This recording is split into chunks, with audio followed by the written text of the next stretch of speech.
Buenas noches.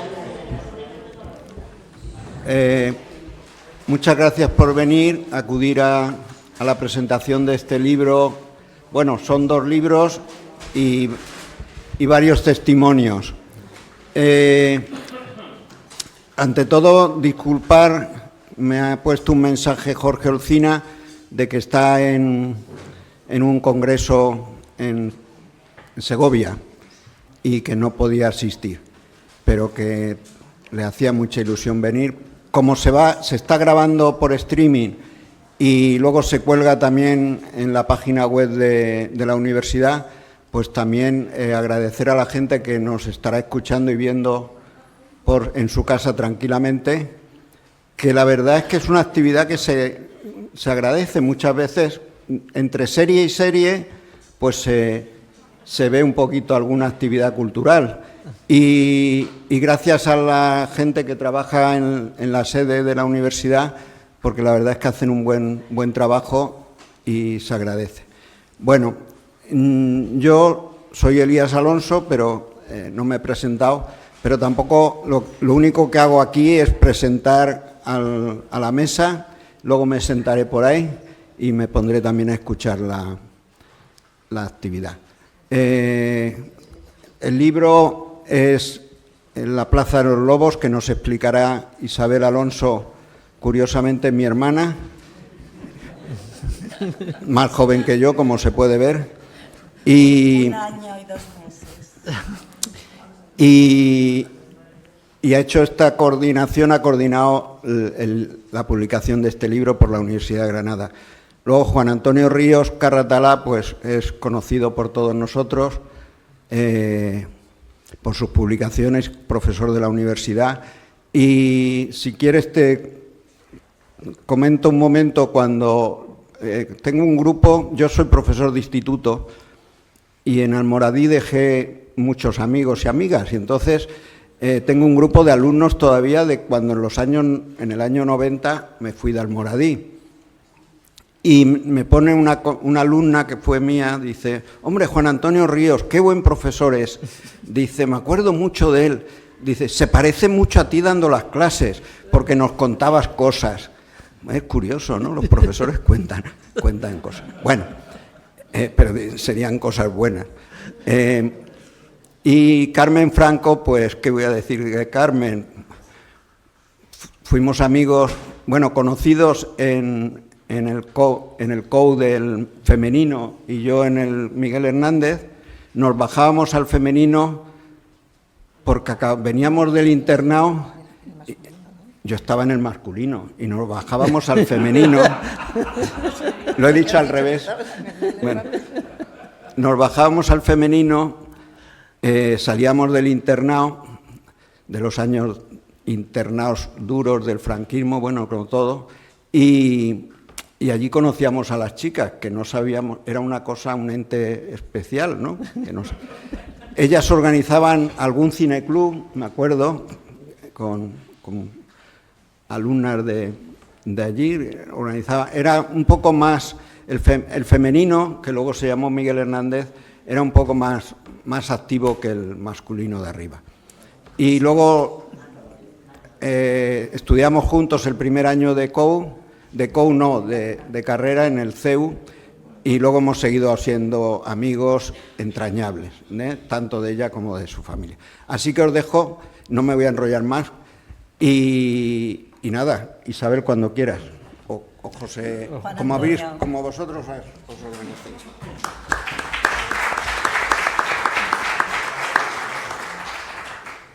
Buenas tardes y agradeceros vuestra asistencia a este acto dedicado a la memoria colectiva y compartida, que, bueno, la individual también tiene su gracia y su interés, pero cuando la hacemos colectiva y cuando sobre todo la podemos compartir con gente que está a nuestro alrededor, esa memoria se convierte en algo que nos llena mucho más y nos anima a seguir en la brecha.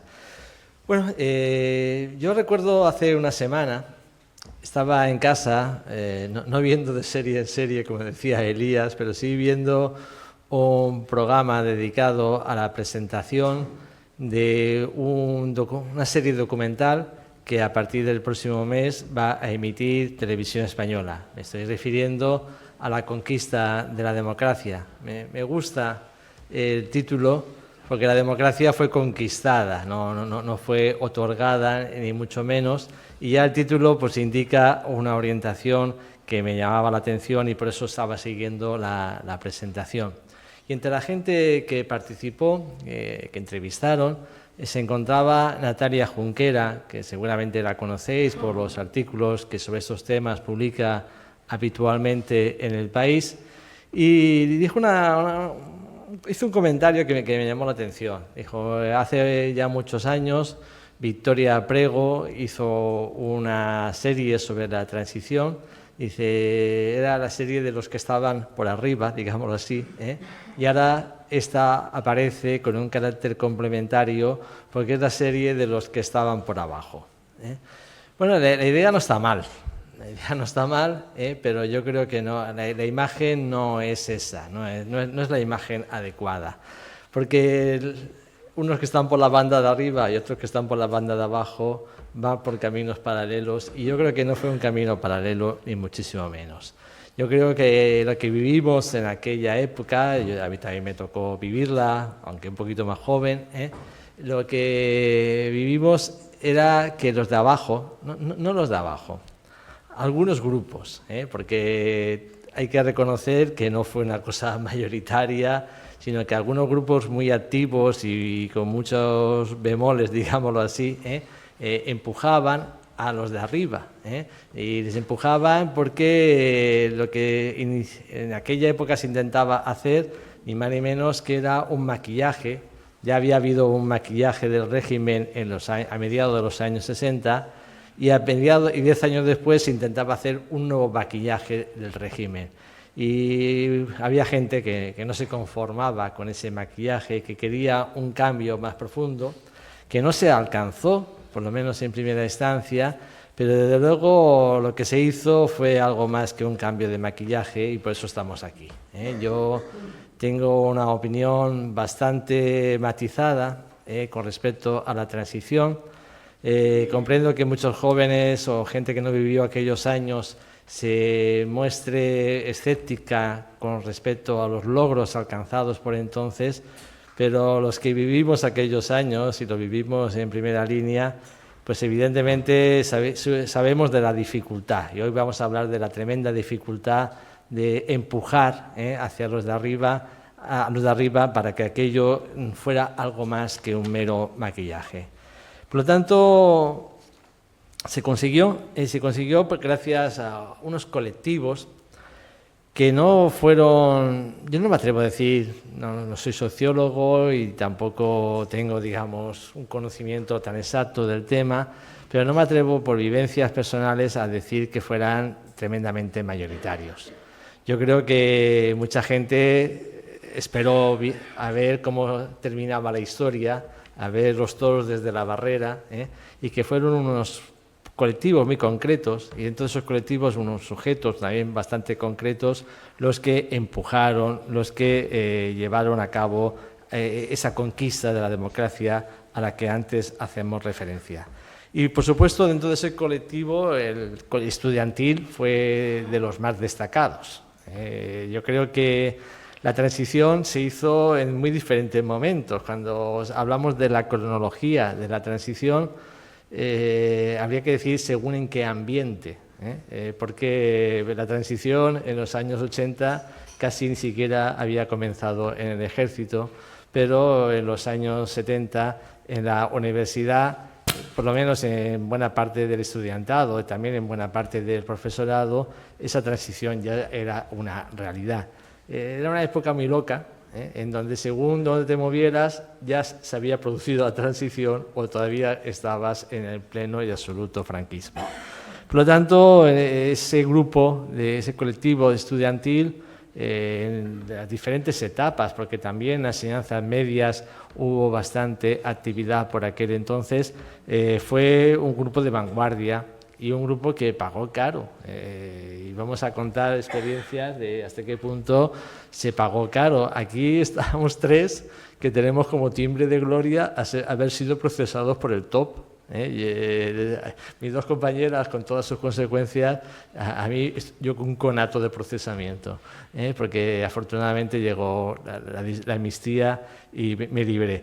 Pero mucha gente lo pagó caro, mucha gente lo pagó caro, y yo espero que cuando se hagan series como la que comentábamos, cuando se hagan actos como este, pues empecemos a hacer un homenaje a esos colectivos y a esa gente que tuvo la valentía de dar un paso adelante con todas las consecuencias, y hablaremos de ellas, consecuencias personales, consecuencias académicas, consecuencias profesionales, también familiares y a veces con circunstancias realmente duras, y nadie se ha acordado de ellos, nadie les ha rendido un homenaje. Pero yo creo que el mejor homenaje es el que nos podemos hacer a nosotros mismos. No esperar que nadie nos haga el homenaje, hacerlo a nosotros mismos a través de la memoria. Y esto es lo que en buena medida se ha hecho con el libro que vamos a presentar, un libro que ha surgido de la Universidad de Granada, de un colectivo de quienes estuvieron en esa primera línea durante la transición. Y al cabo de tanto tiempo, y luego nos contaréis cómo se ha conseguido, porque la gente se dispersa y a veces es difícil recoger tantos testimonios al cabo de tanto tiempo. Bueno, digo que se ha conseguido recopilar los testimonios de aquellos que entre finales de los 60 hasta mediados de los 70 tuvieron un protagonismo decisivo en ese movimiento estudiantil, enfrentado con las fuerzas de orden público, enfrentado con el poder y enfrentado con consecuencias realmente tremendas, porque estamos hablando de procesamientos, de condenas y de cárcel, que fueron experiencias bastante comunes, no solamente en Granada, sino en cualquier universidad española de aquellos años.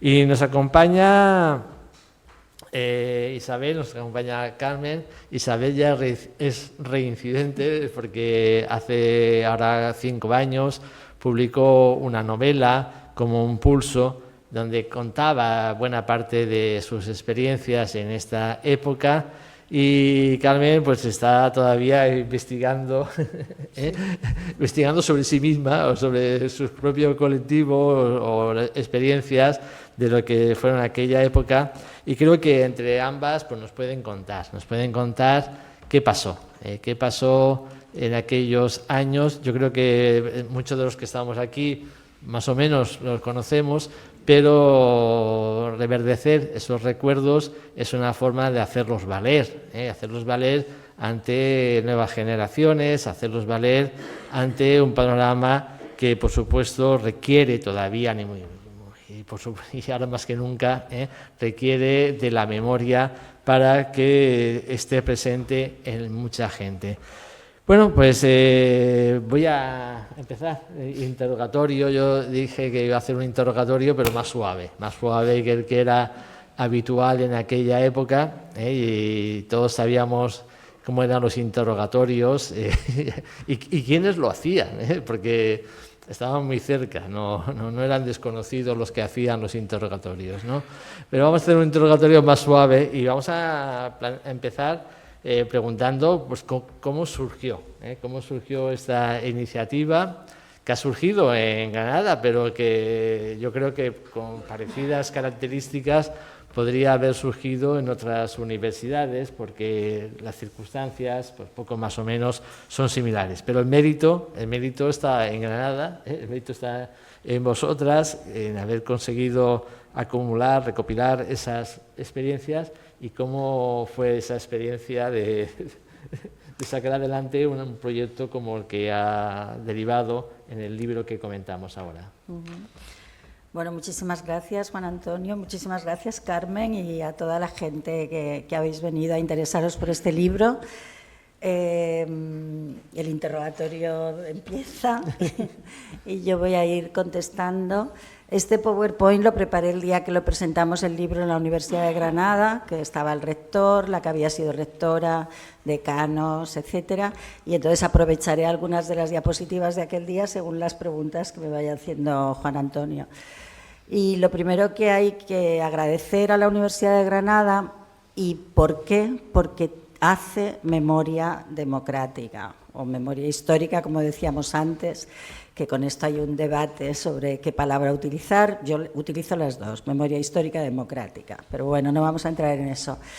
A ver, la Universidad de Granada hace memoria porque tiene un equipo rectoral interesado en el tema, pero porque además es absolutamente necesario. En la Universidad de Granada ejecutaron al rector de la Universidad de Granada, Vila, que había sido alumno de Unamuno. Si recordáis la película de Cuando acabe la guerra, o mientras dure la guerra, ¿no? De Amenábar, ahí hay un joven profesor de clásicas que es alumno de Unamuno, que luego va a Granada porque era rector allí. Fue fusilado. Fueron fusilados catedráticos de la Universidad de Granada, profesorado de la Universidad de Granada. Y, como siempre, a mí me gusta recordar que en Granada no hubo guerra, porque prácticamente a los 2 o 3 días el golpe militar había triunfado. Es decir, que si no hubo guerra, todos estos fusilamientos fueron frutos de un golpe de Estado militar que empezó a sangre y fuego, y eso hay que recordarlo. Donde más brutal fue la represión fue en los sitios donde triunfó el golpe de Estado. Represión, además, muchas veces sin ningún tipo de control y también por parte del ejército, o sea, los falangistas por su cuenta. Bueno, entonces, en Granada, Federico García Lorca, ¿no? Pues es que el rector fue fusilado unos días después que Federico García Lorca, un catedrático de la Universidad de Granada, Jesús Yoldi, de origen navarro. Y entonces la Universidad de Granada ha decidido hacer memoria y empezó por esto, por esta idea también que tenemos de la memoria, de colocarnos en los años 40 y que es muy necesaria colocarnos en reivindicar la República y ver el desastre que supuso. Y entonces, como los estudiantes que éramos entonces ya guerreros y guerreras, seguimos siéndolo, pues coincidiendo con la presentación de mi novela Como un pulso en Granada, aquí surgieron varias noticias. Primero, que volvimos a contactar unos cuantos. Los que se habían quedado en Granada, algunos habían seguido en contacto, pero también, como tú dices, había habido mucha dispersión. Y entonces, no solo eso, sino que al volver a Granada, por ejemplo, yo supe que el edificio donde estaba la Jefatura Superior de Policía, Plaza de los Lobos, como está en el nombre del libro, de Granada, era en estos momentos propiedad de la Universidad de Granada. Lo había comprado la universidad porque era un edificio que estaba al lado de la Facultad de Derecho y muy cerca de donde yo estudié en Filosofía y Letras.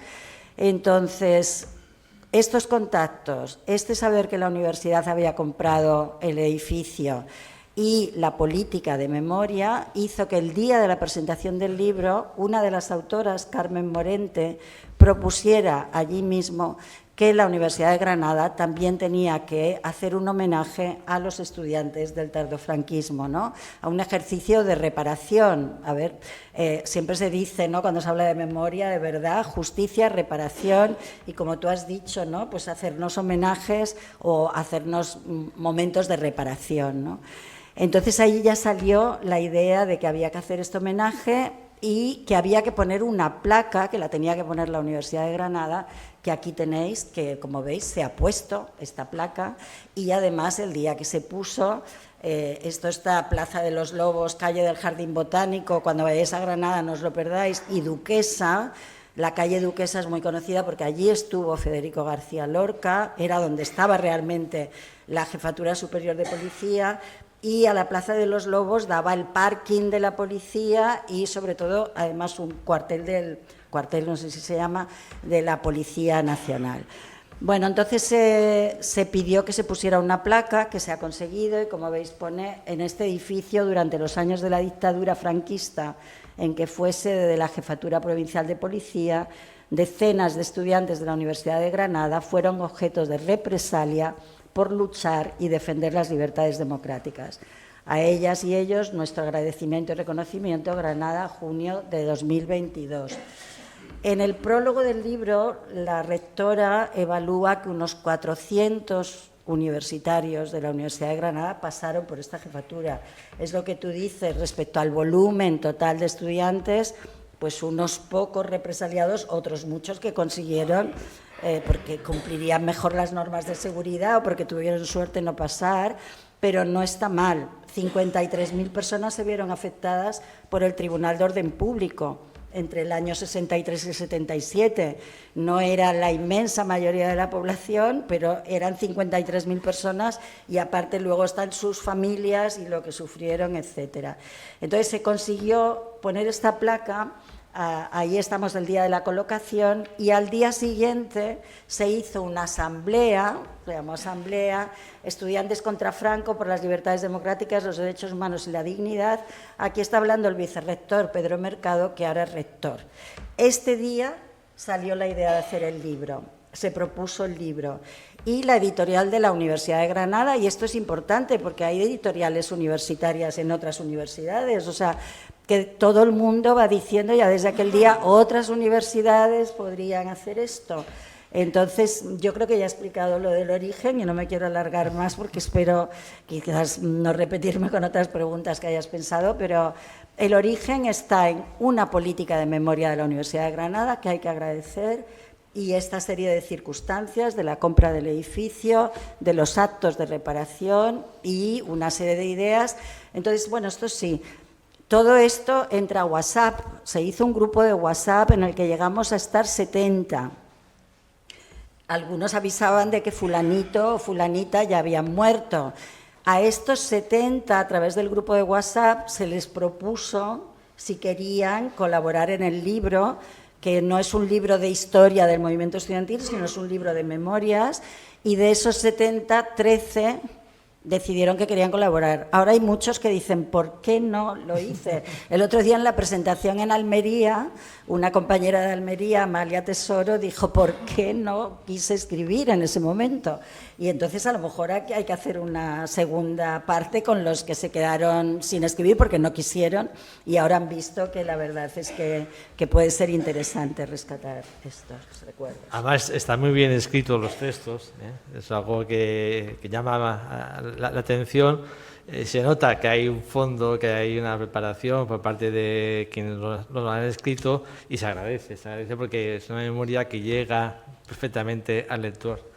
Carmen, ¿quieres añadir algo a lo que ha comentado? Lo que ha comentado Isabel. Isabel. Bueno, yo es que... Tienes que hablar muy cerca, que se está grabando, sí. Tiene que ser cerquísima. Bueno, yo es que quería también, además de primero dar las gracias a todos por asistir y agradecer también a Isabel que me haya dado la oportunidad de poder estar aquí participando y poder compartiendo con todos y con todas mis reflexiones sobre este libro tan necesario en este momento histórico que estamos viviendo y compartir también mis vivencias. Lo que sufrí la represión franquista y viví y la sufrí cuando era estudiante antifranquista. Y entonces es importante el que se haya podido hacer este libro, que es una herramienta fundamental para que se conozca en qué consistió la represión franquista. Y me alegra que está mi nieta, que ha venido mi nieta, que tiene 15 años, porque hoy hay un gran desconocimiento por parte de los jóvenes, un gran desconocimiento en qué consistió la represión franquista. Incluso reivindican el franquismo. Y esa ignorancia es importante que la denunciemos a través de tener instrumentos como este libro que nos ayuden a conocer en vivo y en directo la crueldad de la represión por luchar por la libertad, por los derechos democráticos, por el derecho a la huelga, a la manifestación, a la reunión, que eran duramente represaliados. Entonces, felicito a Isabel y a los compañeros el que nos den esta oportunidad de poder tener conocimiento de esa represión, porque no podemos vivir en la ignorancia. La memoria es necesaria, está ahí, y los jóvenes tienen que conocerlo. Leía el otro día, al hilo de la necesidad de poder difundir y conocer lo que está pasando, y desde el agradecimiento a Isabel y a sus compañeros, que es muy necesario en este momento porque se está extendiendo una gran ola de la extrema derecha. Se está extendiendo, lo sabemos por Europa y en concreto, fijaros lo que ha sucedido también en Alemania, ¿no?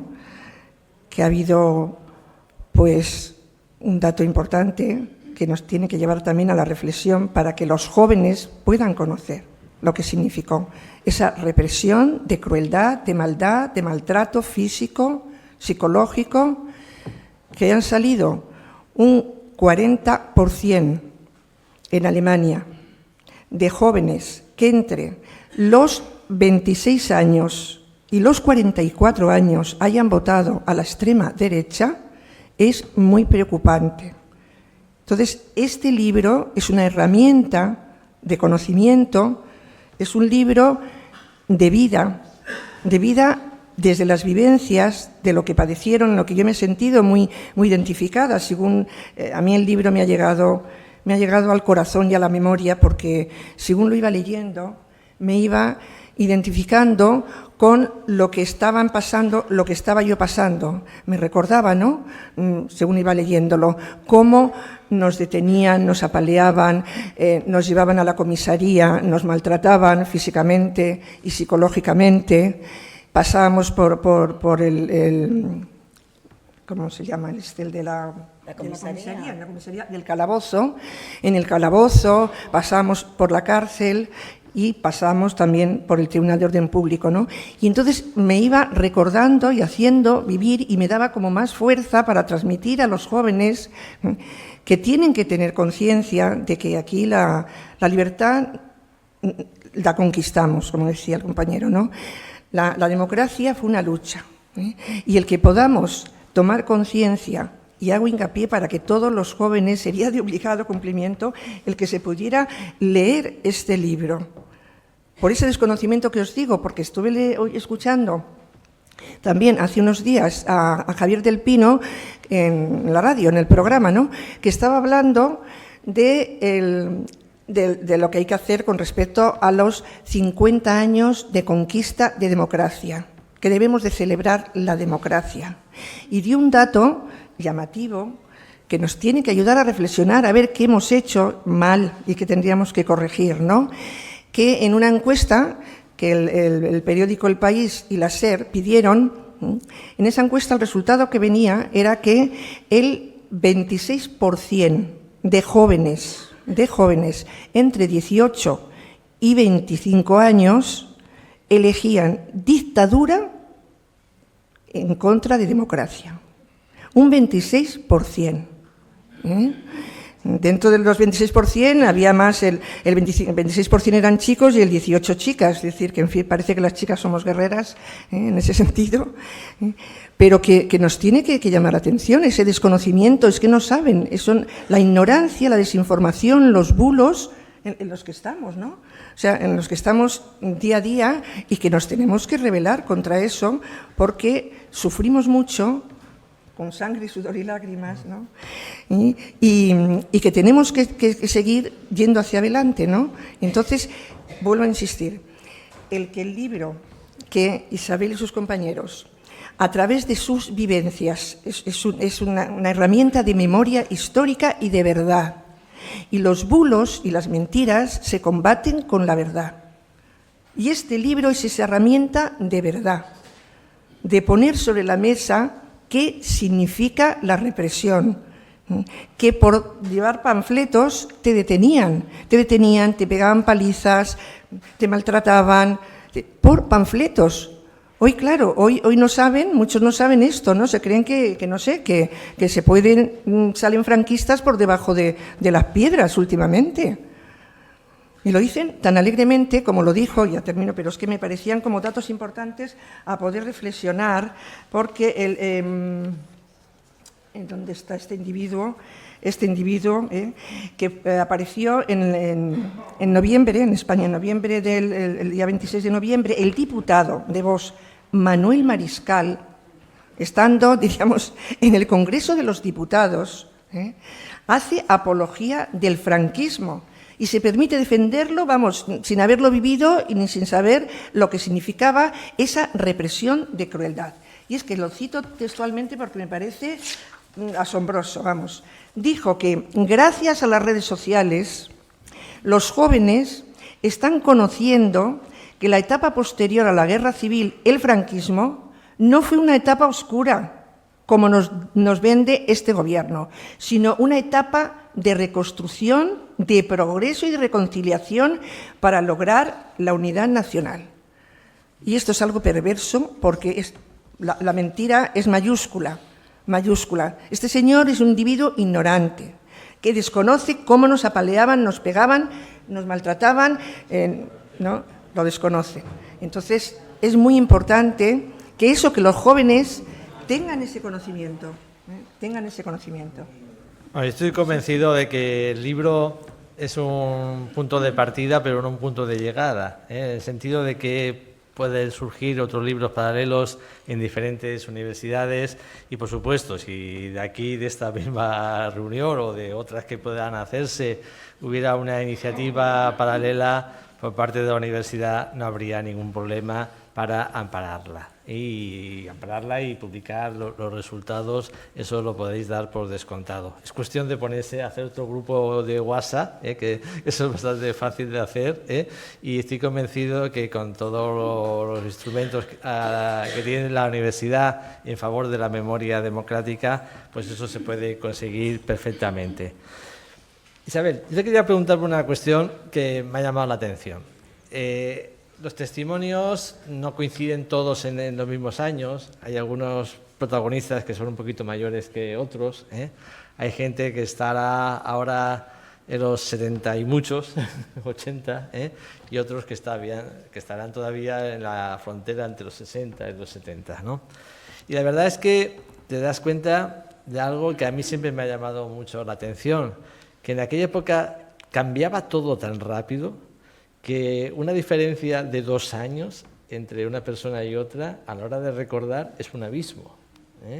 Yo tengo un compañero en mi despacho, yo fui del último curso que no hizo la GB y él fue el primer curso que hizo la GB y vivimos en mundos paralelos, no coincidimos cuando recordamos, ¿no? O sea que hay mucha diferencia y aquí se nota, entre la gente que vivió la represión a finales de los 60, 70, y aquellos que la vivieron 74, 75, 76, que la vivieron de una forma distinta. ¿Cómo compararías esas dos situaciones? Sí, bueno, como ya he dicho, o sea, las personas que escribieron fue a partir de preguntarles en el grupo de WhatsApp quién quiere escribir, ¿no? Porque esto es importante si alguien luego dice, ¿y por qué no sale? No sé qué. Hay que aclarar que el procedimiento fue este y que es un libro de memorias. Pero si repasamos un poco, hay 2 historias que son del año 68, ¿no? La primera de Bernabé López García. Este García es García Lorca, es decir, es familia de García Lorca.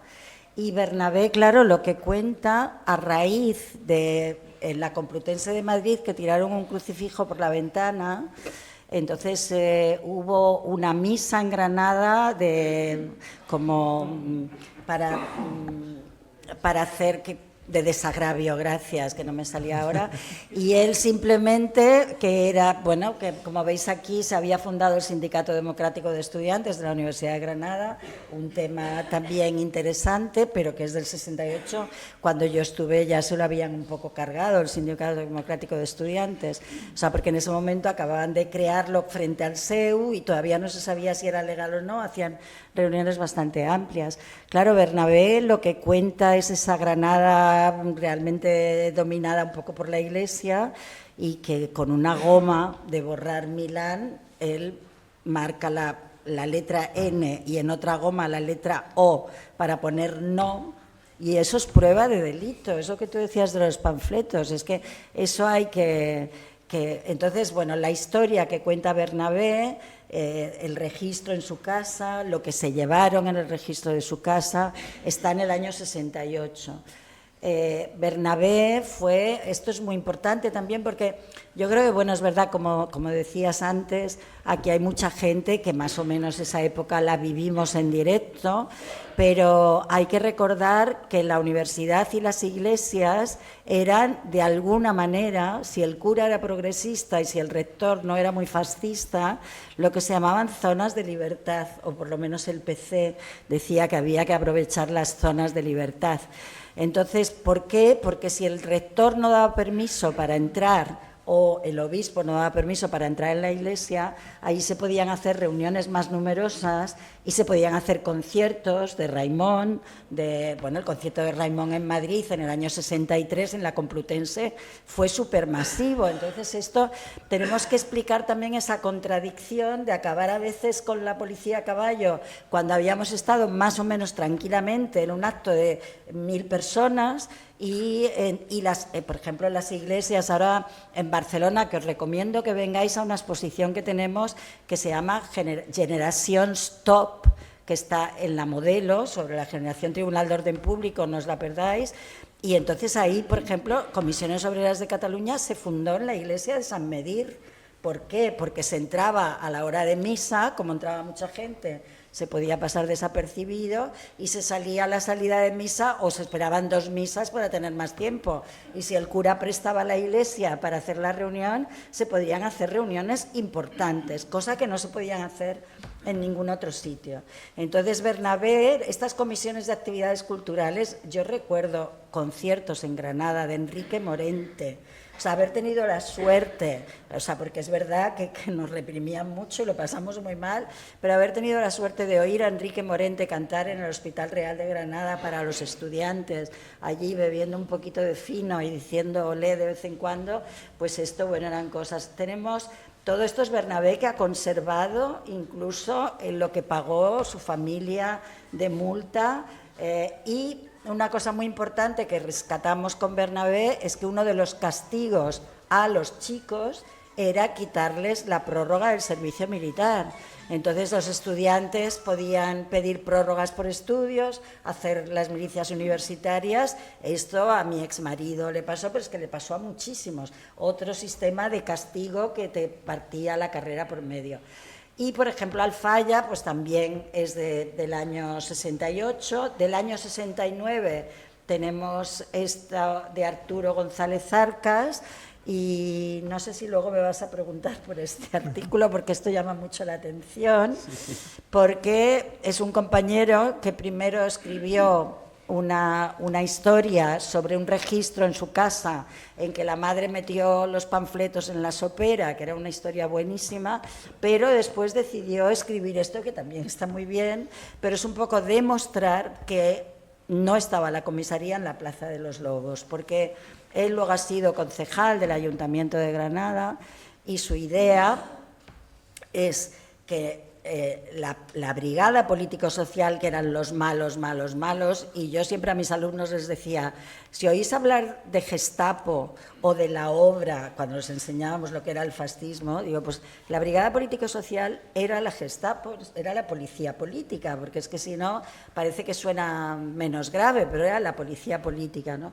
Entonces este compañero se ha dedicado a hacer lo que él llama coreografía de un recuerdo, situar bien los espacios, y nos aclara que aunque todos recordemos que nos llevaban en coche por la Plaza de los Lobos y nos metían por la pequeña calle Jardín Botánico, seguramente por donde está la letra C, en realidad los calabozos estaban en la calle Duquesa, que era donde estaba la brigada político-social, y no la policía armada. O sea, que, bueno, cada uno, pero bueno, aquí rescatar todos esos espacios de la represión está muy bien.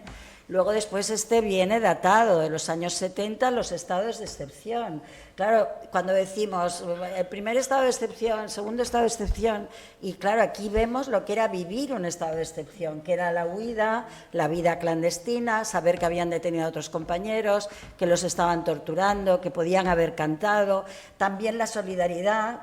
catedráticos de la universidad, como Joaquín Bosque, que alojó en su casa su segunda residencia a estos huidos, pero que se tenían luego que cambiar de sitio. Entonces ya es un artículo de los años 70, este de Soco Robles. Luego después, bueno, veis que en algunos artículos hay fotos. Y luego después está la cárcel de Granada, y el artículo de Lola Parras ya es del año 74, o sea que va pasando el tiempo. La cárcel también hay que entenderla, y en Granada las que estuvimos, bueno, la cárcel de hombres y la de mujeres estaban juntas, separadas por esta puerta. Esta cárcel ahora mismo se ha tirado y solo se ha dejado la puerta central, en que pone un poco lugar de memoria. Atención que se ha derruido Carabanchel, se ha derruido, bueno, las dos cárceles en las que yo estuve, la de Valencia de Mujeres y la de Granada, no existen. Y esto es un poco una pena, sobre todo como vemos cómo funciona la cárcel modelo de Barcelona ahora, que funciona como un lugar de memoria y que podría haberse mantenido. En Carabanchel están luchando por las celdas de castigo que eran subterráneas, a ver si eso se mantiene como lugar de memoria. Bueno, este capítulo habla de las comunicaciones que había entre la cárcel de hombres y mujeres a través de, en nuestro lado, en el de las mujeres, una funcionaria muy buena, y yo directamente creo que antifranquista, porque claro, las funcionarias entraban en contacto con las presas políticas. Y esta funcionaria, que se llamaba Margarita, a mí me preguntó si yo conocía a Ramona, y yo no conocía a Ramona, pero luego he sabido que Ramona era una militante del mundo campesino, del PC, que había pasado 12 o 13 años en la cárcel. Ramona, 12 o 13 años allí, hablando con una funcionaria que fuera un poquito más abierta. Me gustaría rescatar Margarita, yo diría incluso que era del PC, pero claro, esto no nos lo decíamos. Margarita nos pasaba notas de los chicos y de los chicos a nosotras, había todo un tráfico. Entonces ahí ya estamos en el año 74, y luego la mayoría de las historias son del 75, porque la represión que hubo en el 75... que es, por ejemplo, la de Fernando Wulf. Una cosa interesante del libro es al final ver los derroteros que ha seguido después cada uno. Fernando Wulf es catedrático de clásicas, de historia antigua en la Universidad de Málaga, y él habla de la tortura, que es un tema también poco hablado, o este es el mío, que hablo del registro de mi casa, o este es el de Javier López Gijón. Todos estos son del 75. Este capítulo es del 75 también, lo que hizo la madre de Carmen para mover. Bueno, entonces luego hay dos capítulos finales que ya nos metemos en lo que sería la transición, pero que sigue habiendo detenciones, que son los de estos compañeros que escribieron en el año 76 y uno incluso del 77. Entonces, la diferencia, yo creo que sí, yo también la veo, pero ahora no sabría dónde ponerla. O sea, quizás hay una cosa interesante que sale en varios capítulos, y era cuando conseguíamos viajar a Francia. O sea, vivir en una dictadura y cruzar una frontera hacia una democracia era una de las impresiones más... O sea, ver que la gente hablaba libremente de política, cuando tú eso no lo has vivido, y de repente el tren, por Bou, cambio de tren, te subías al tren que ibas a ver y la gente empezaba a hablar, los mismos emigrantes que no habían abierto la boca en todo hasta Cerver, y llegabas a las librerías de París y veías libros que estaban prohibidos aquí, veías Mao Zedong, bueno, toda la Joie de Lire estaba llena de libros maoístas. Entonces decías, esto es un mundo que no entiendo, pero me gusta mucho más que del que vengo, ¿no? Entonces sí que se notan, por ejemplo, las dos personas que hablan de viajes a París, una soy yo y otra es Javier López Gijón, y esto ya es una segunda generación, ¿no? Haber sabido cómo se vive en democracia en el país de al lado. Está claro que el año 75, incluso 76, tienen más represión, si cabe, porque había más miedo por parte del régimen de perder ciertos privilegios o perder, digamos, el control de la situación. No afloja la represión, sino que llega hasta el final absolutamente del franquismo. Pero una de las cosas que has indicado y que tiene mucho mérito, y a mí me ha gustado mucho, es que al final has conocido a gente que testimonia lo que le ocurrió cuando tenían 20 y tantos años, más o menos, Y bueno, ¿qué pasó con ellos? ¿Qué pasó con ellos? Porque los problemas fueron graves, las dificultades resultaron tremendas, seguir y continuar, terminar la carrera y encontrar un trabajo pues era difícil en esas circunstancias, y te gusta saber qué ha ocurrido con ellos. Y la satisfacción es que en la mayor parte de los casos pues han sido vidas muy coherentes con esa toma de postura. Lo que hacemos a los 20 años nos marca mucho. Y hay gente que busca la coherencia y gente que no la busca, pero yo creo que si somos coherentes esa etapa nos marca mucho, y bueno, son trayectorias, digamos, satisfactorias, el balance final es satisfactorio, pero conviene no engañarnos. ¿En qué sentido lo digo?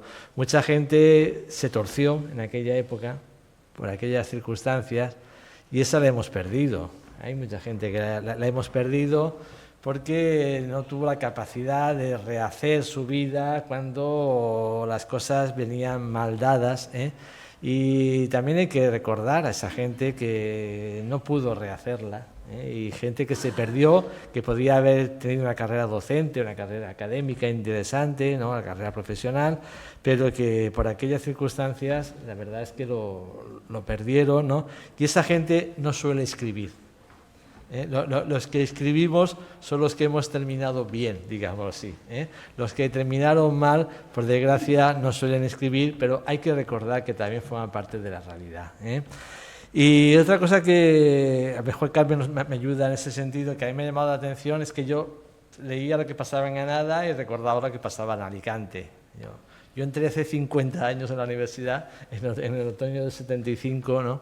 Fui de los últimos, digamos, pero sí que más o menos sabía lo que pasaba por mis hermanos que estaban ya antes, y comparaba una universidad mucho más grande, mucho más consolidada, como era la de Granada, con un conato de universidad que era la de Alicante. Era un colegio universitario en aquella época y, por supuesto, con unas dimensiones mucho más modestas y con un movimiento estudiantil, pues lógicamente también más modesto. ¿Tú cómo has vivido esa comparación con lo de Granada? A ver, mi experiencia y mi vivencia, que es lo que yo de alguna manera quería venir a contar aquí, ¿no? Y hay cosas que esto sucedió hace 53 años, lo que quiero relataros, ¿no? Entonces era el año 1972, entre 1972 y 1974, en esos 2 años, es como viví yo en esa situación de la represión franquista. Yo tenía 18 años, estaba en el instituto, estaba cursando COU, y no estaba afiliada ni a ningún sindicato democrático estudiantil, ni a ningún partido, pero sí me sentía comprometida con la lucha antifranquista, porque yo quería, con otros jóvenes, construir una sociedad diferente, ¿no?, donde hubiera libertad. Y entonces una compañera me comentó, dice, mira, ¿tú querrías repartir unos panfletos en el instituto? Y entonces yo dije, pues sí, ¿por qué no? Los ideales que teníamos para transformar ese mundo, ¿no? Y entonces, pues sí, le dije que sí, me dio los panfletos, yo los dejé. Esto era el año 72. Yo los dejé en el aula, pero me debió ver alguna compañera y me delató. Hubo un chivatazo, ¿no? Y entonces, a partir de ese chivatazo, vinieron a detenerme. A casa yo no estaba en ese momento porque casualmente estábamos ganándome un dinerillo. Estaba haciendo de extra en el Castillo de Santa Bárbara una película que había sobre la Inquisición. Y entonces cuando llegó la policía social, que era la policía política secreta del franquismo, que era el brazo represivo del franquismo, el que se encargaba de torturar, y entonces mi madre llegaron a casa, yo no estaba, y estuvieron con ella y no le decían porque me iban allí a detener, ¿no? Entonces ya, como no llegaba, se fueron y sobre las 11 de la noche Entonces llamaron, bueno, cuando llegué yo de haber estado en lo que os comento de la película, llego a casa y mi madre estaba descompuesta, asustada, que qué has hecho, que qué has hecho. Digo, pues yo, mamá, yo no he hecho nada malo, que ha estado la policía aquí, que ha estado la policía aquí. Digo, pues, y yo, claro, inmediatamente ya lo hilé, digo, ha tenido que ser por los panfletos, ¿no? Entonces ya vinieron a las 11 de la noche, solían venir por la tarde, muy tarde o de madrugada, ¿no? Como la canción que estábamos escuchando cuando hemos entrado, ¿no? Que llegaban de madrugada.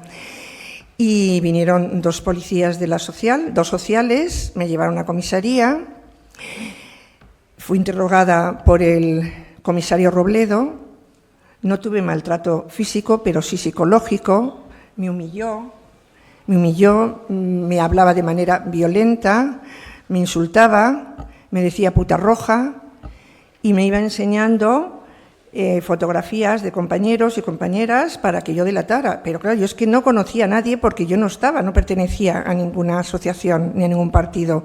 Entonces él no se creía que yo no conocía a nadie y entonces cada vez me presionaba más y claro, yo imaginaros cómo podía estar, en qué estado de sufrimiento, decir, pero bueno, ¿y esto por qué me ha caído aquí? ¿Por unos panfletos? Digo, ¿esto cómo es posible?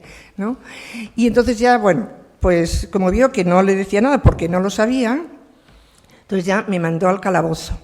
Entonces imaginaros la noche que pasé, claro, en el calabozo. El calabozo era negro, lúgubre, sucio, asqueroso, en fin. Yo toda la noche en vela, ¿no? Porque no sabía lo que me iba a pasar, no sabía qué me iba a suceder. Angustiada y muy preocupada, ¿no? Entonces por la mañana, al día siguiente, me llevan esposada dentro de un coche de la policía al juzgado. Entonces, en el juzgado, el juez me interroga, ¿no? Y considera que yo pertenezco, o sea, a que había repartido los panfletos y me acusa del delito de asociación ilegal y me manda a la cárcel. Entonces, tengo que decir que mi madre, que era de derechas, mi familia era de derechas, no entendía que su hija, que era buena persona, que no hacía mal a nadie, pues que me mandaran a la cárcel. Y entonces cuando el juez me mandó a la cárcel, mi madre le increpó, ¿no? Y le dijo que por qué, que yo no hacía mal a nadie, que por qué me tenía que mandar a la cárcel. Claro, ya no sé si qué le diría o no dejaría de decir, pero la realidad es que me mandó a la cárcel con gran disgusto, pues claro, para mi madre, ¿no? Y entonces ya en la cárcel estaba, bueno, entramos las 2, la compañera que me había dado a mí también los panfletos también estaba en la cárcel. Y entonces salió en prensa, yo no sabía la fecha, al salir en prensa, yo no lo sabía alrededor de qué fecha era, porque en los panfletos que habíamos distribuido, yo creía o recordaba que ponía obreros y estudiantes contra la dictadura. Y entonces digo, bueno, pues eso tenía que estar próximo al 1 de mayo. Y como había salido en prensa, porque mi madre, claro, me decía, ya te conocen todos, ya, qué vergüenza, que estás en boca de todos, qué vergüenza, ¿no?, para ella, ¿no? Entonces, he investigado, fui al periódico Información, no tenían, claro, desde el año de 1972, me remitieron aquí al archivo provincial y, bueno, pues encontré la noticia, ¿no? Encontré la noticia, una noticia muy pequeñita, pero después de estar, bueno, hay varios días, ¿no?, investigando, porque como no sabía exactamente si había salido o no había salido, la información que tenía era de mi madre, que ha salido en la prensa, ¿no? Y entonces en el periódico Información del sábado 6 de mayo de 1972, pone estudiantes alicantinos a la jurisdicción del TOP. Y en esto que es pequeñito, que se me había pasado, pero lo conseguí mirar, ¿no? Entonces, ahí es donde decía, porque era una rueda de prensa que daba el gobernador civil, y entonces dice, a preguntas de los informadores, el gobernador informó el que como consecuencia de ciertas actividades, o más exacto, actuaciones de algunos pocos jóvenes estudiantes de nuestra capital, que en la semana pasada difundieron octavillas con propaganda posiblemente ilegal y al parecer subversiva. La policía realizó una serie de indagaciones que culminaron con la detención de 5 estudiantes, 2 chicas, que han sido puestos a la jurisdicción del Tribunal de Orden Público, habiendo quedado en libertad provisional las 2 muchachas, ¿no? Estas octavillas fueron distribuidas en la Escuela de Maestría Industrial, si bien algunos de los posibles implicados cursaban estudios en el Instituto de Babel y el Instituto de Femenino, que es donde yo estaba. Yo estaba cursando con el Instituto Femenino, ¿no? Entonces, no sé si sigo relatando, ¿os parece? ¿O me paro? O no sé cómo... Son las sorpresas dentro de poco. Tenemos ya casi una de las historias que vamos a recopilar seguramente en ese libro que antes hemos comentado. Bueno, Carmen ha sacado a colación otro tema que está muy presente en el libro, que son las familias. Sí. Las familias que, dependiendo de cómo fueran, pues también reaccionaban de forma distinta. Había familias que estaban en la misma línea que los hijos y familias que estaban en las antípodas de los hijos. Y bueno, pues las reacciones pues son muy variadas, pero había que contarlas y yo creo que las habéis contado muy bien en el libro, porque es un componente, el familiar, que muchas veces el historiador, atendiendo a otras circunstancias más generales, digamos, más académicas, pues estas cuestiones a veces no se tienen debidamente en cuenta. Y faltaría hablar de los otros. Vamos a llamarles así. Yo, cuando digo, nosotros nos acordamos de esta memoria y estamos orgullosos de esta memoria. Estaremos en la parte buena de la historia, porque hay otros que podrían hacer lo mismo recordando la otra parte y no la hacen. Yo no tengo ningún conocimiento de miembros de la Brigada Político-Social que haya promovido una acción de memoria, que haya dicho, pues yo era miembro de la brigada, y desde luego colectivamente jamás han hecho ningún ejercicio de memoria colectiva. ¿Por qué? Evidentemente porque saben lo que hicieron. Saben lo que hicieron y eso sería impresentable incluso en ámbitos de la extrema derecha actual.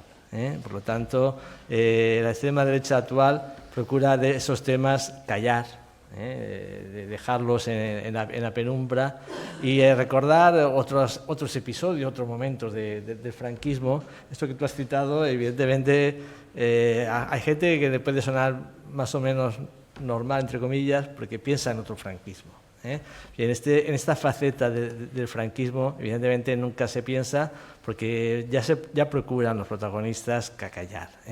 Nosotros no nos callamos, y yo creo que aquí ha habido un ejemplo de no callarnos, y por supuesto lo que sí que puedo, no lo he comentado con la rectora, pero vamos, me atrevo a decirlo, lo que sí que quiero es que por parte de la universidad no quede, en el sentido de que si surge con Carmen, contigo, con cualquiera, aquí veo algunas caras de aquel movimiento estudiantil, que si surge una iniciativa similar, y aquí hubo historias tremendas, tú protagonizaste alguna de ellas, bueno, pues si aquí surge una historia similar, por parte de la universidad no habría el más mínimo inconveniente por hacer un trabajo paralelo al que ha hecho la Universidad de Granada. Y me comprometo yo mismo a llevarlo a cabo, a contactar con el rectorado para que eso sea factible. Ya de hecho, a través del archivo de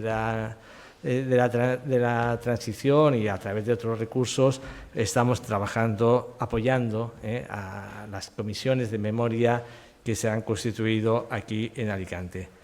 Pues yo lo que quisiera es que si alguien tuviera alguna pregunta o alguna cuestión, el hermano de la protagonista. Y organizador del acto, al que agradezco muchísimo. Bueno, yo solamente, a ver, Mira a ver si está encendido, que no lo sé.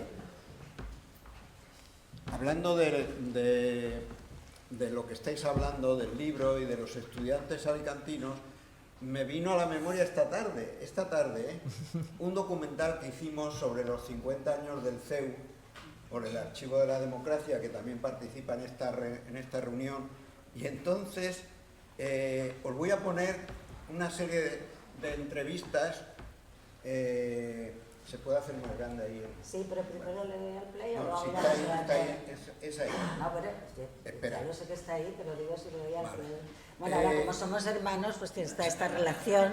Lo siento, hemos pasado a la relación familiar. Entonces, solamente son 3 minutos o 4 minutos. De algunos que están aquí he pedido permiso antes para que salga su imagen, aunque ya se la dieron, pero veréis que comentarios más cercanos a esto que estamos hablando. Particularmente agresivo, era mucho más tranquilo que lo que yo vivía en Madrid, por ejemplo. Porque aquí no venían los policías, aquí no había grises, no entraban, ¿no?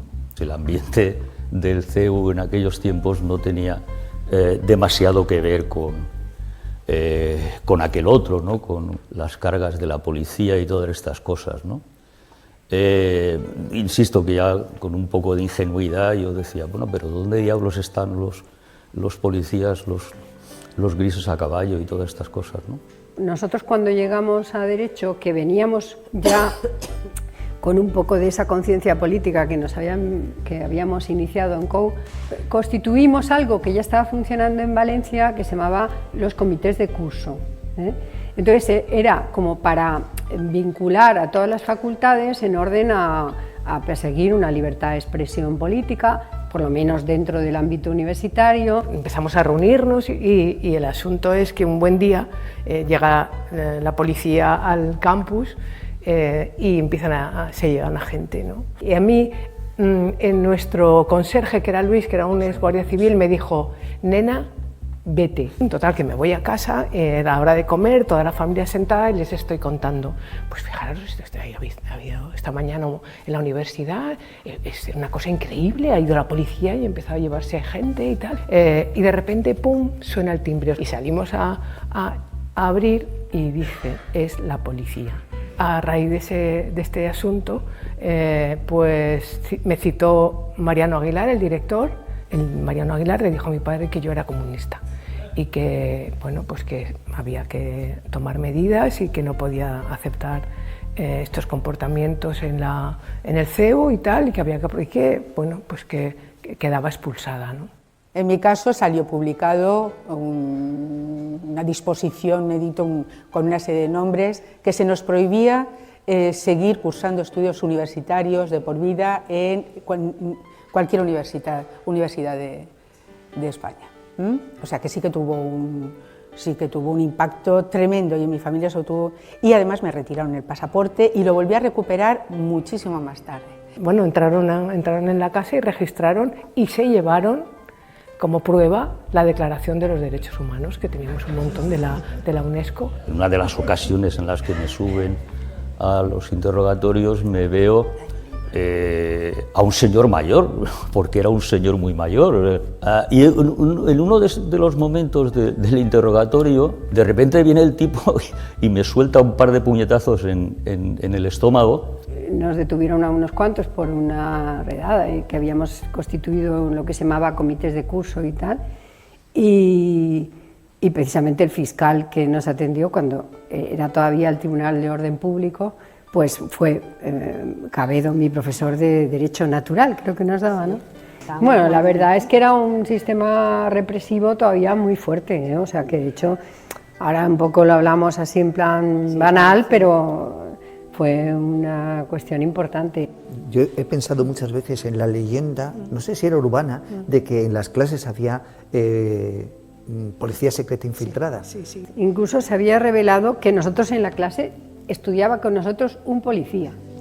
Y el poli estaba presente en todas las asambleas, decíamos tal, y entonces todos protestamos. Pero es que si está presente el poli va a contar todo exactamente lo que estamos diciendo y qué dice cada cual y qué tal. Y entonces, claro, obviamente determinada gente teníamos ahí una ficha policial con todo lo que decíamos, proponíamos, etcétera. Nosotros estuvimos ahí a la vanguardia para conseguir que el CEU fuera universidad, para que fuera una experiencia democrática, que hubiera participación, exigimos la participación, que creamos consejos y asambleas de estudiantes para eso. Bueno, conseguimos que Mariano Aguilar, que había encabezado también la creación de una universidad que pretendían que fuera elitista, la Facultad de Medicina quería que tuviera numerus clausus. Bueno, ahí estábamos en todas las peleas y conseguimos. Bueno, y las instituciones alicantinas también, ahí teníamos una situación entre ser los revoltosos y a la vez ser la espita que ayudaba a las instituciones locales a que como que diéramos la batalla en la calle, ¿no? Cuando murió Franco hubo mucha gente que hizo las maletas y hubo mucha gente que estaba muy asustada, ¿no? Que estaban preocupados. Hay libro, ¿eh? Acaba que hay libro. Hay libro, esto ya es definitivo. Una cosa sobre policías matriculados, tengo que deciros que hace poco se ha presentado en Barcelona y tuve la suerte de ser yo la encargada de presentar un libro que se llama Una historia de la policía española, bien documentado, y uno de los documentos que ha encontrado este historiador ha sido un documento diciendo a los miembros de la Brigada Político-Social que estaban matriculados en las universidades, diciéndoles: tenéis matrícula gratuita, pero es para pasar información, no solo para que estudiéis. O sea, que es que está confirmado, tenían matrícula gratuita todos los policías de la Brigada Político-Social, en lo que se quisieran, y tenían que pasar información. Yo a veces pienso que algunos de los que considerábamos que eran policías, a lo mejor los pobres no lo eran y los sometíamos a un ostracismo total porque empezaba a correrse el rumor, este es policía o es un chivato, y a lo mejor el pobre no entendía nada porque ya no le avisábamos a ninguna reunión ni nada, y a lo mejor, pero mi primera detención, y yo diría que la segunda, solo se explican por policías infiltrados, porque fue en 1 de mayo, nos detuvieron donde habíamos quedado para ir a la manifestación. No estábamos ni siquiera, bueno, alguien dice que había uno de la Guardia de Franco en el bar que estábamos, que también fuimos tontos. Pero la segunda, el mismo día, a la misma hora, 2 casas donde se estaban haciendo reuniones de célula del PC, eso suena a que tenían la información por alguien que estaba dentro. O sea, que era peligroso lo de los chivatos y los policías infiltrados, pero yo creo que en Valencia hubo uno que un día le montamos un número y yo creo que aquel no era policía, fíjate, me da mucha pena. No, pues aquí en Alicante, el policía, uno de los policías que me detuvieron, apodado el Copas, ese estaba en la universidad. O sea, a mí cuando me detuvieron y salí bajo fianza, entonces él se encargaba de venir a mi casa en la puerta y me esperaba que saliera y me seguía hasta la universidad. Y yo avisaba a la gente que viene el Copas, ¿no? Porque venía ahí, iba vestido de paisano, porque la policía represiva no iba vestida con uniforme militar de policía, no, iba vestido como vamos todos. Y entonces este fue una institución, el Copas, que lo tuve hasta que se murió. Hasta que se murió lo tuve. Y hablando de que la Brigada Político-Social no ha hecho memoria, también en este libro de la historia de la policía española explica que de los 14 jefes de la policía ya democrática, de las jefaturas superiores de policía, 10 de 14, 10 habían sido miembros de la Brigada Político-Social. O sea que, digamos, con la transición que tuvimos y el reciclaje que se hizo de jueces y de policías, es que Ballesteros de Valencia, o sea, de Valencia, los grandes torturadores luego fueron jefes de la lucha antiterrorista. Entonces, eso también, claro, no tuvieron que hacer mucha memoria. Aunque algún compañero de Valencia recuerda que cuando le torturaban le decían: no, si yo estoy haciendo esto ahora, pero a lo mejor mañana tú eres mi jefe y me darás órdenes de que haga cosas. O sea, algunos ya estaban preparados para dar el cambio después. Oye, no sé si alguien quiere decir algo del público. Tenemos por aquí el micrófono. Ah, vale. Yo, hablando por echarle un piropo a nuestra democracia. Una vez fui a presentar... No se oye. Más cerca. Sí, hola. Fui a presentar un libro que se llama Nosotras que perdimos la paz. Fui a Alicante a un programa de la SER. Lo llevaba Hipólito... Vicente Hipólito. Y entonces, bueno, llegó a la hora de la entrevista y estaba con con alguien, ¿no?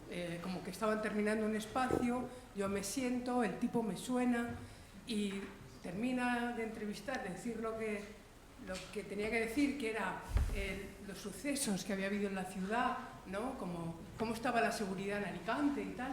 Termina de relatarlo y me dice, bueno, le dije, Roberto, creo que era Roberto, te voy a presentar, y yo digo, no, yo creo que ya nos conocemos, y era Roberto Ayala, ¿no? Era uno de los miembros de la Brigada Político-Social. Y entonces digo, sí, nos conocemos, ¿verdad? Es que vengo a presentar un libro sobre la represión. Las zonas del 36. Y él dice, bueno, pues nada, encantado. Sí, se alargó. Y yo, claro, me quedé y digo, pero ¿qué hace este señor aquí? ¿No? Y dijo, bueno, es que presenta un espacio, es el jefe de protocolo de la comisaría de Alicante y presenta un espacio en mi programa. Así que me quedé, bueno, que tuve un rato para beber agua y pasar al soponcio porque me parecía alucinante. Él dijo, no te preocupes, si yo soy republicano, si mi padre es... Digo, bueno, en fin, quiero decir que esta era la... Antes de la siguiente palabra, un momento. En este libro... Vale, espero. Gracias. Pues no solo, Isabel, has comentado que había lugares de la iglesia, por ejemplo. Yo estuve en la iglesia de la Anunciatura en Madrid, porque yo estudié en Madrid, y una asamblea que había, entraron los de Fuerza Nueva con cadenas y los disolvieron. Es decir, que no eran solo los grises, los políticos sociales, la policía secreta, etcétera, sino que también hoy día sepamos que la represión la ejercen otras fuerzas. Es muy importante recordar esto porque además en la transición las cosas que ya no se atrevía a hacer la policía porque quedaban mal, las dejaban hacer a los guerrilleros de Cristo Rey, a la gente de Fuerza Nueva, o sea, todos estos grupos con protección policial. Bueno, y tenemos el atentado de Atocha, claramente, ¿no? Y que...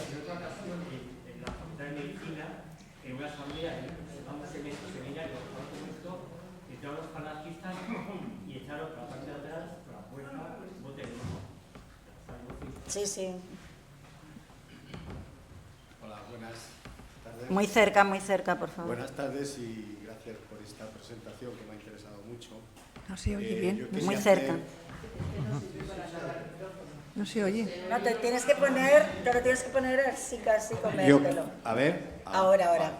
Yo quería hacer hincapié en otros grupos. Por ejemplo, yo vi el tardofranquismo y la transición desde el otro lado de la barrera, porque en el año 69 vi el Pito muy cerca y salté la barrera de los Pirineos.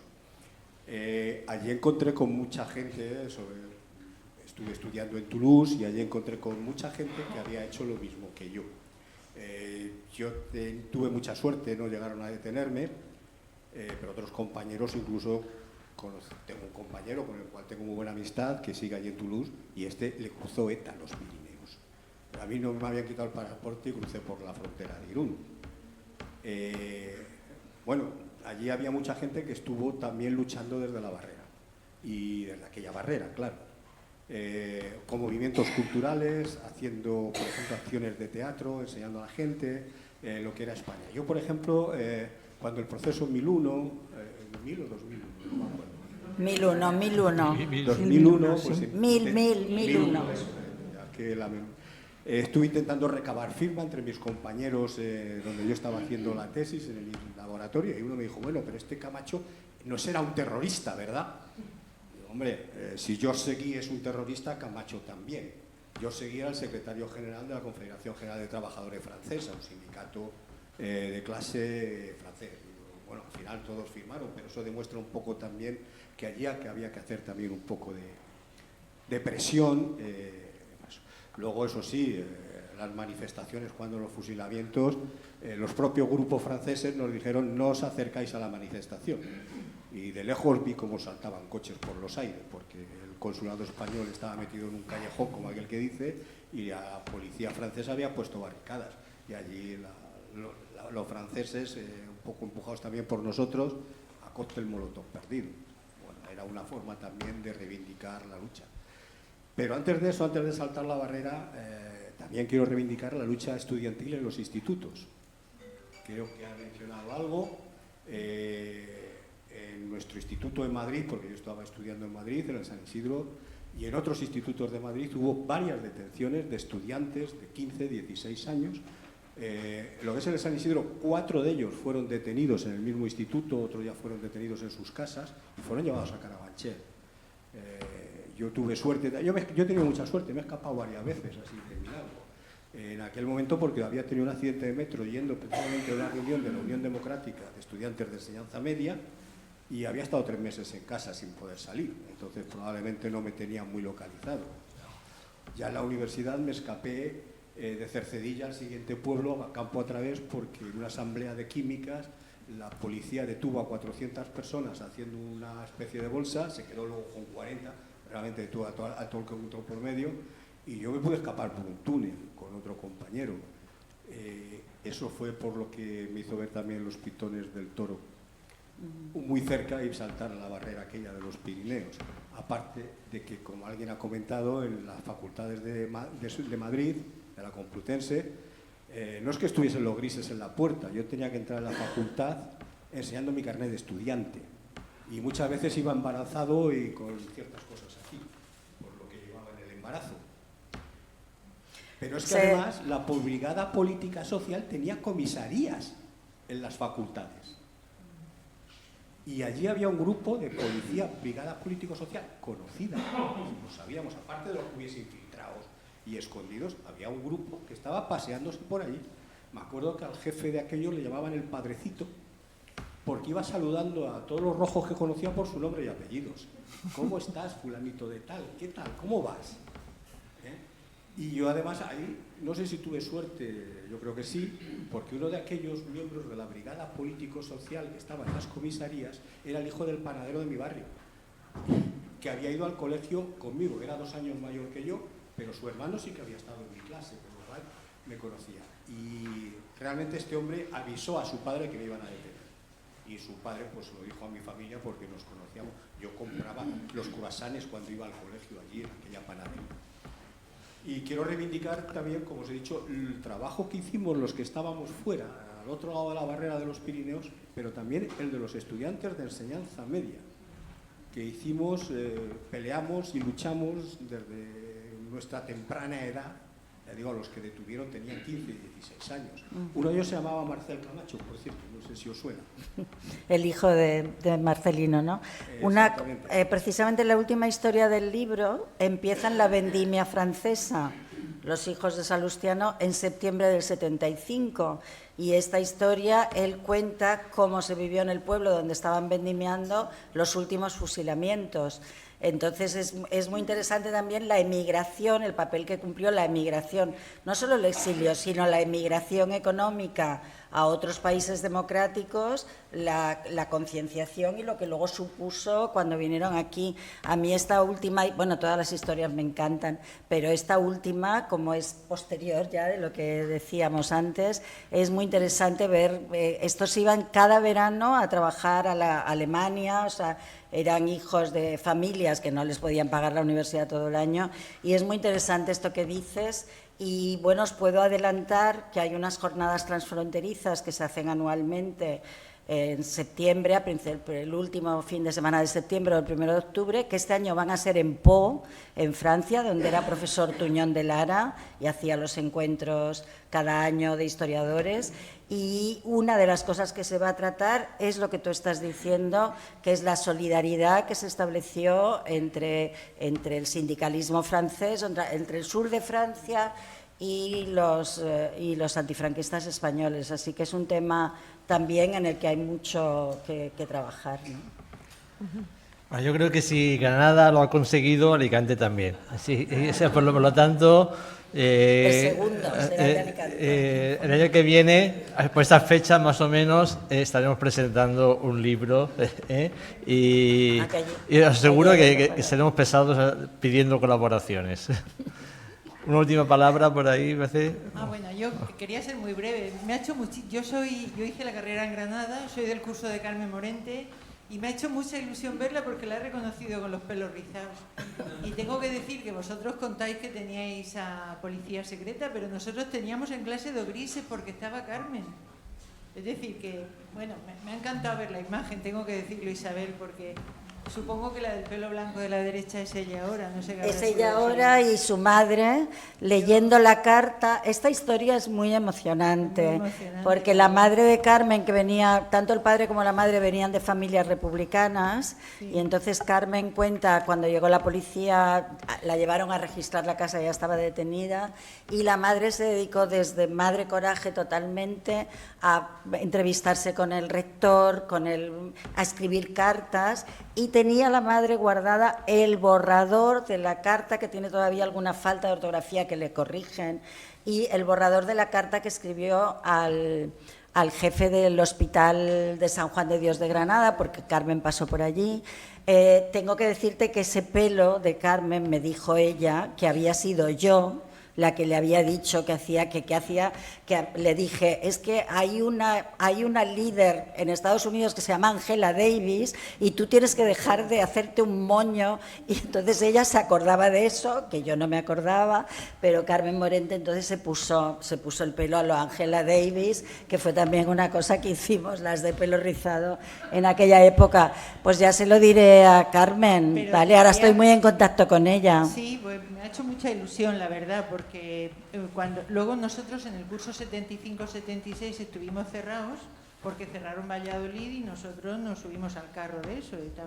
Todos los PNR de la época estaban en la cárcel, ¿no?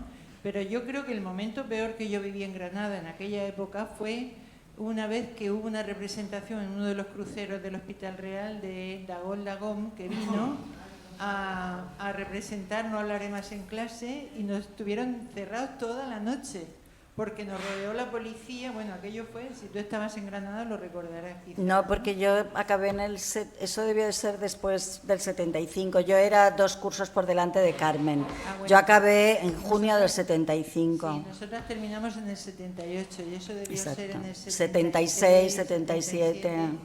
Y fue, bueno, nos tuvieron toda la noche encerrados en el Hospital Real, por eso, porque estaban ella, bueno, y toda la gente que estaba en ella, claro. Era solo recordar eso. Pues muy bien. Pues ya luego te pongo en contacto con Carmen si quieres. Nos Muy hacemos breve. una foto y se la mandamos.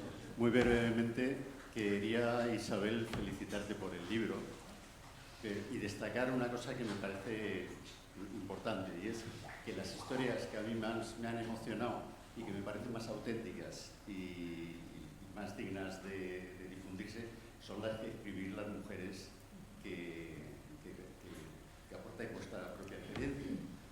Porque aparte de, la represión iba sobre todos, pero sobre todo quien más la sufría de vosotras, y en el entorno familiar teníais una situación mucho peor, ¿no?